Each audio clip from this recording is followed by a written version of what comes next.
On a scale of 1 to 10, unsa na gid ka ka Bisayang dako? Did you ever adjust? Like, I mean, with your personality, Manggod, like what I said, you're very soft-spoken.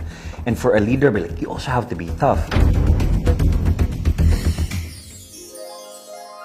First time na ako nakita si Lucy, ingon na ako, sa Lagyo ba? Ako, ingon sa producer, kanang imong leading lady sa Lux commercial. Okay. Wapa. Pero medyo chubby lang gamay ba?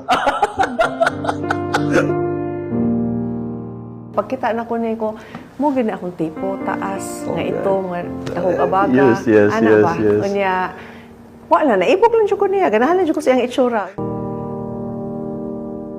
You just want to see this person in real life and you've never had the chance. So, pag ingon nila, ana, nakaingon dyan ko nga, sus, nanong ila pa mang gidugay-dugay. Had they told me from the start, I would have done this for free.